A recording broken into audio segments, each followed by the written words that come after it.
Hello and welcome to the garden. Well, the evenings might be a little on the cool side, but it is a glorious day here in the kitchen garden. The sky is almost entirely blue. It is really toasty in here. My job today is to take a look at the apricot tree behind me, do a little bit of pruning, bit of tidying up and tying in. So this apricot has had a bit of a hard life. I've already moved it twice. That wasn't ideal. When it first arrived, I healed it in and it was intended for our old polytunnel. Then we took the old polytunnel away and remodeled the garden. It then got moved somewhere else. And at that point, it was cut and two Y-shaped branches were developed. And then I moved it a second time into here. So that's not ideal, of course, in terms of the treatment of the tree, but it's not ideal for this space either. This is a little bit small for an apricot, but it is quite tall. And if I'd intended it to go here originally, then I would probably have trained the main leader up rather taller and taken some side branches off at different heights. As it is, I'm going to have a little bit of difficulty training this without the branches getting too vertical. If they're too vertical, they tend to be too vigorous and they're not then fruitful branches. So that's a little bit awkward here, but that's the position I'm in. So that's what I've got to deal with. So like any pruning, it's got to start with where does it fruit? So there's a common misconception with apricots, or it's fairly common, to imagine that they are more closely related to the peach than they really are. It's easy to see why one might imagine that. There's some similarity in the fruit, the skin and the nature of the fruit, but actually it's much more related to the plum. Indeed, an alternative name for it is the Armenian plum. So these can be pruned exactly like plums. They fruit on, well, they can fruit at the base of 1-year-old wood. Otherwise, they fruit on 2-year-old and older wood. So they develop short spurs, and those spurs are actually fairly short-lived. So old wood tends to become unproductive. So bearing all that in mind, the idea is to have a certain amount of framework there. In due course, that will become unproductive wood, but from that framework have a plentiful supply of 2-year and slightly older wood, and as that becomes unproductive, to cut it back and encourage regrowth. Now at this stage, it's mostly about sorting out the framework and pruning back any of that wood that I want to be fruiting wood in the future.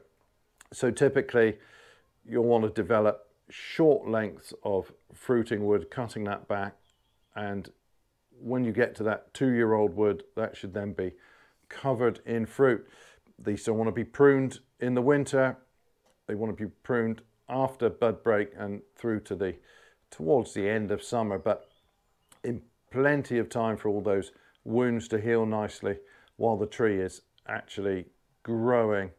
So pruning in the winter, the wounds don't heal the same, and it's much more likely that you will end up with an infection. There's all sorts of bacterial and fungal problems can affect the stone fruits, and that's more prevalent in the winter, and of course the wounds are more susceptible in the winter as well. So now's not a bad time for me to tackle this. There is a lot of new growth. So these were pruned pretty hard. I've got a pair of main branches now on each side, and I think I had something growing underneath, which is ideal. But I need to go over this and tidy it up. So when you're confronted with something like this, which is just a mass of new growth, it can be a little bit troubling. How do you tackle it? What are you going to prune and where?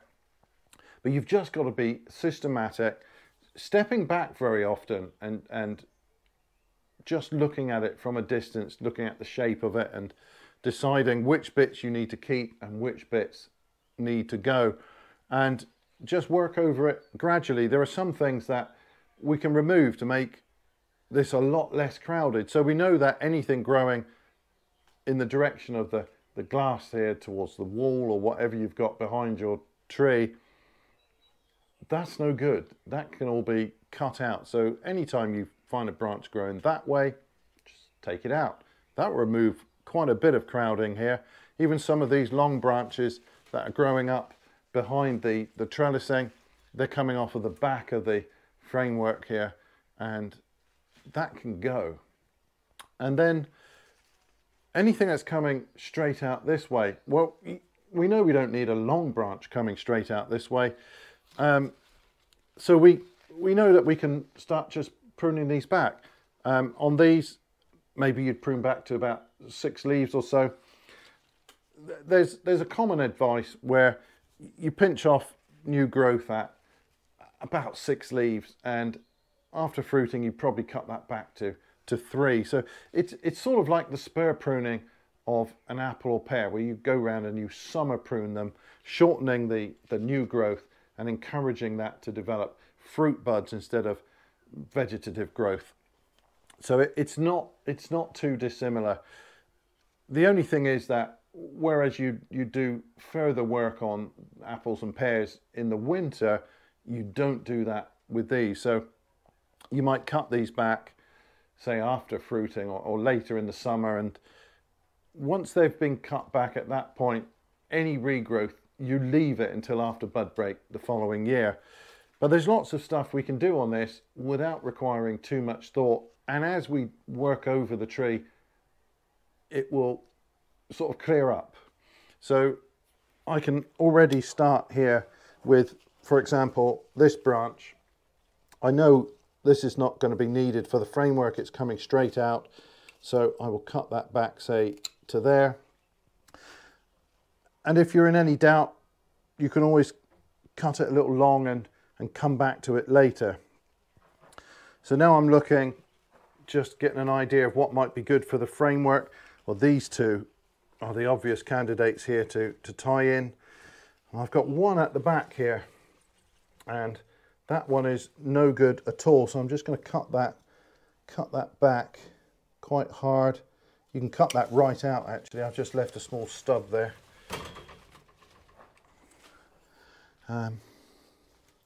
Actually, I will cut that right out. I don't need it at all. It's no good. It serves no purpose whatsoever. Any branch that's coming from here needs to be removed. You can't even leave a short length, say 4 inches or so, to bear fruit, because that fruit would never develop back here, and it will never ripen back here. So those two are fine. That one at the back is gone, and I've got another one at the back here I can remove. I've got one that's been growing through the trellis. Now you have to be ever so careful trying to extricate something like this. The wood is not so, yeah, there it is, it's snapped. So I will cut that back. That could become a fruitful piece of wood at some point, but that wood is not nearly as flexible as it is for apples and pears. So if you do have one growing up behind the trellis, I mean, this one will be all right, this will come out. It is very likely to snap when you try to bring it out. So that was bad. I should have taken that out and made sure it was growing on the front beforehand. But actually, I don't need that for the framework, and it's fine here as a piece of potential fruiting wood for, well, let's see, when was that grown? I think that was grown this year, so that won't fruit until the year after. So got a while to wait before that bears any fruit, but it's well placed for that purpose.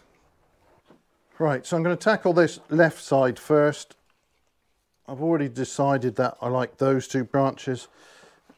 This one here, that's no good to me, but this is a good piece of potential fruiting wood, so I will cut that back to there. That's coming straight out. That needs to be nipped out again, fairly short. Again, low down. These aren't growing too much here. Of course, all of the vigor is being taken by these larger, more vertical branches. All I need to do is just nip the ends off of these, and where I think there. Down here I've got a short length of 1-year-old wood, so that may fruit next year, and I've got this regrowth here. I'm going to cut that back pretty hard there.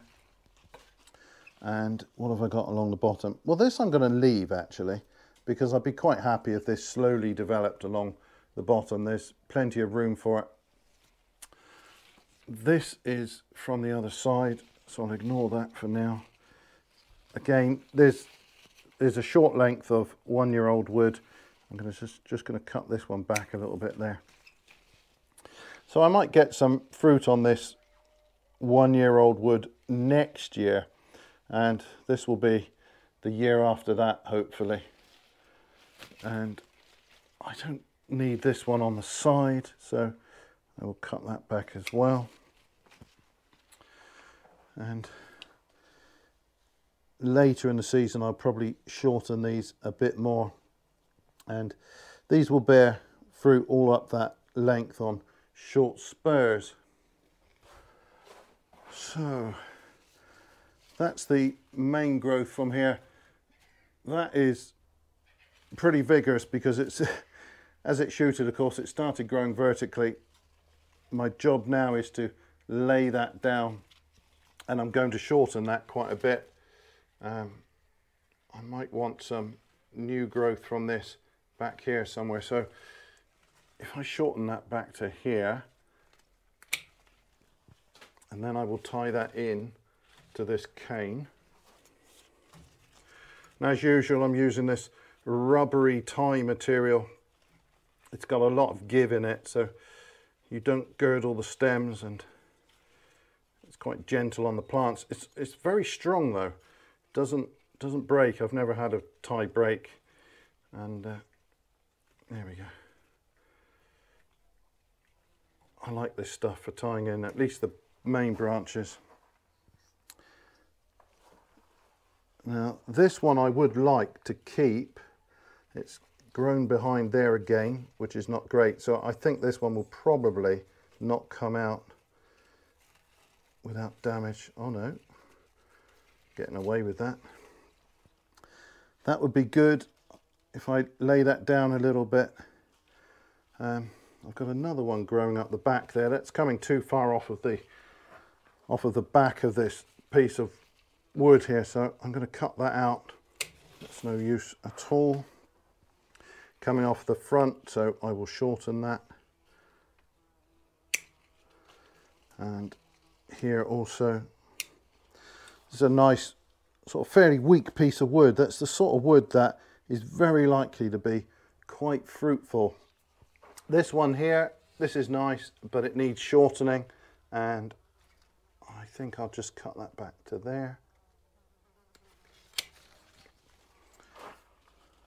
We'll tie that into the frame in a moment. And then we've got this branch here. This is really nice, hanging down. Branches like this are often really fruitful. As soon as you lower a branch to the sort of towards the horizontal, it is very likely to develop lots of fruit buds. So I like this. All I want to do really is shorten it somewhat. And well, I could tie it in, but actually I'm likely to just leave that hanging for now. It's fine there. I'd really love to see some more branches develop from under here. I don't know whether they will or not. They tend not to, because all these others are taking the energy. If I really wanted a branch from down here, I would have to shorten this main arm, and that would then encourage these buds here, or these shoots here, to develop. but I'm not going to do that, of course. That would be a bit drastic at this point. But that's not bad. That's a nice limb there. And I'll tie that one in over that way. I think that is ideal. All of this stuff down here, it's tiny. It's not really developing. These are short little lengths of wood. I don't even have to pinch those out. That one I will just pinch the end off. That's fine. I've got some more growth along the back. I can just run along and snip that away. None of that is of any use.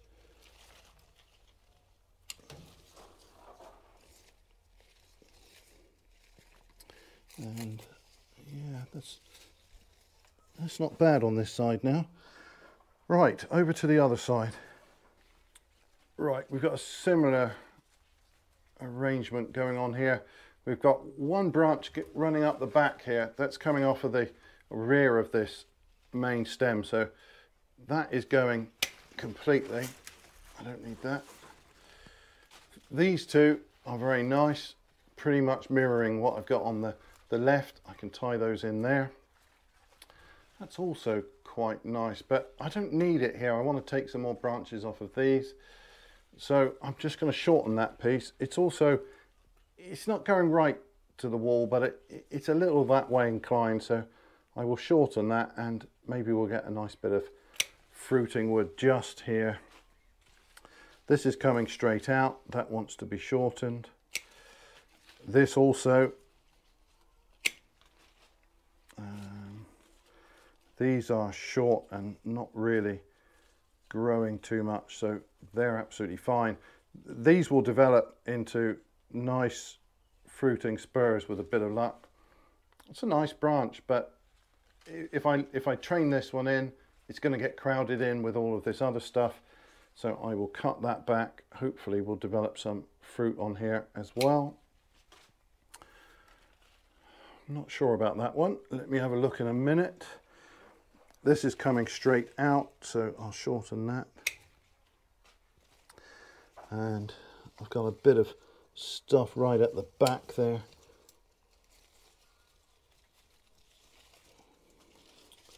And that's no good.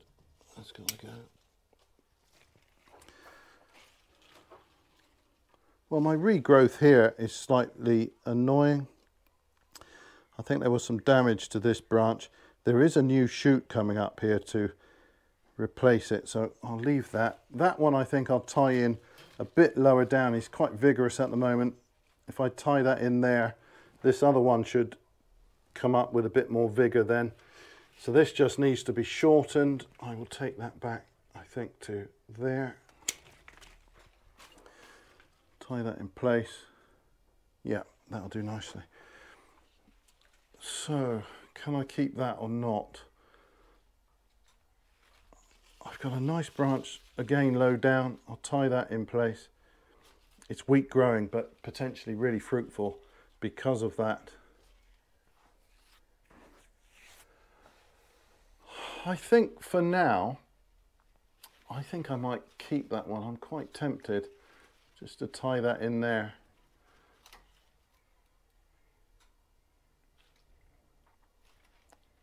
I'm going to do that. I'm going to tie that one in here between these other branches. I can always choose later to rearrange this slightly, so I can lay this one a bit further down. This I could probably, maybe if I untied that, I could lower that slightly. Where are the ties? There's one. And down here. And oh, I got another. Yeah, okay, that's not a bad way to do it. I can lay that entire branch down, bring that one in, and then I can keep all of those. That's not bad at all. That's going to start filling out this space very nicely. Right, I'm going to tie all that in place, and then I'll come back and show you sort of like the final part where I'm going to shorten these branches a bit. So I've tied in this growth now, and I've managed to lay this down on both sides. That's a lot better than having vertical growth. Now, what I need these branches to do, as they go out here, I need some side shoots that I can take out to spread out through this space. If I just leave them as they are, these will grow very vigorously. I won't get any side shoots. So in order to encourage some branching sort of in the area where I'd like it, excuse me, I need to shorten these. So I'm looking for likely places where I'm going to get some suitable branches, and I think I'll take this one back. It's either there or here, I think. I'll take this one back here. And now I'm going to get some new branching here. At least I'll get something from here and the next one down for sure, and that will let me just spread out the branches across the space here. As you go out from here, obviously the space opens up. You need branches to fill it. So I think this one, that one's going to do fine if I cut that there. And then exactly the same on the other side. I think maybe there, and yeah, I think I'll take that one. That's a nice spot. I'll take that back here. And that is the job done. It's a lot tidier now. I've laid down this growth and should be a lot happier.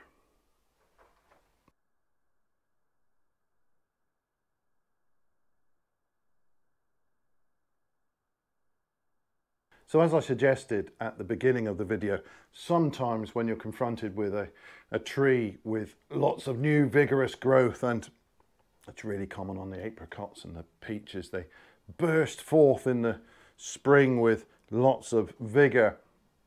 It can be a little bit tricky to know exactly where to start, but if you're familiar with pruning plums, then you can treat your apricot exactly the same way. Otherwise, it's a fairly simple process at this stage. So just to sort of recap what I've done here, any growth that's heading towards, well, I've got glass here, but if you've got a wall or a fence or wherever your apricot fan happens to be, anything heading that way, you can cut that straight out. Any growth coming straight out, well, we don't need that for anything else. They can all be shortened. And then it's a case of looking for which of these branches you want to keep as part of the framework. So ideally, when this is all finished, this entire space will be covered with framework branches, and from these branches I want those short lengths of fruitful wood. So this here that I've left, this short length sticking out, not next year, this is fresh growth this year, but the following year I'd expect this to be spurred up and fruiting. I will be keeping all of this stuff nice and short, and that is where the crop is going to be carried. Now later on, as these get old and unproductive, I will have to be cutting these back and to a bud or a younger shoot near the base, and we will get these then renewed with new growth. They should be productive for a little while. They should start their production in the second year. It's possible that I could get a few blossoms next year at the base of this one-year-old wood, but otherwise it should begin spurring up the following year. I won't have to deal with the maintenance for several years yet, but at some point you need to get into that process of gradual renewal of unproductive wood. And even some of the framework branches, refer to them as the permanent framework, but really it's kind of semi-permanent. If I happen to develop a suitable shoot somewhere, that could replace an old unproductive part of the framework. That framework is going. So I think that's much less likely with the apricots here than it is with, say, the peaches. With the peaches, I'm pretty brutal with the framework. If I can replace a chunk of old wood, I almost always choose to replace it, because new wood is what you want with the peaches, but the framework can be longer lasting. With the apricots, it's these fruiting spurs that will need to be regularly renewed. But there is a lot of potential fruiting wood here. I've got these branches and they go all the way down. These should turn out to be quite productive in a couple of years' time, and they're all over this older limb here. This is a younger limb, and of course this is all new growth. So over time this will all become spurred up. These branches, it's great to be able to lay them down a little bit, try and wherever possible to avoid vertical growth. It's not your friend, and hopefully, I'm not entirely sure how I'm going to get up here and start filling in this space. As I mentioned at the beginning, if I'd intended this tree for this space, I would have allowed this leader to come up a lot further, and I would be taking branches off at about 45 degrees from much higher up, maybe 2 or even 3 tiers of them, and that would let me fill in this space that's taller than it is wide. It's not the right shape for a fan, but never mind. There's always a way to train a fruit tree to fit whatever space you've got. You just might have to be a little bit unconventional with it. But this is great now, and that branch originally was planned to run up that cane, but lowering that down is absolutely fine. It's not a bad idea actually, and that's let me lower these branches, filling in with this. Well, this is a nice one. This is a little bit weaker. I'm much more likely to get a productive branch from this than these more vigorous ones. But yeah, that's the process for pruning an apricot fan, or at least that's how I'm going about it here. So that is all for this video. Thanks ever so much for watching, and bye for now.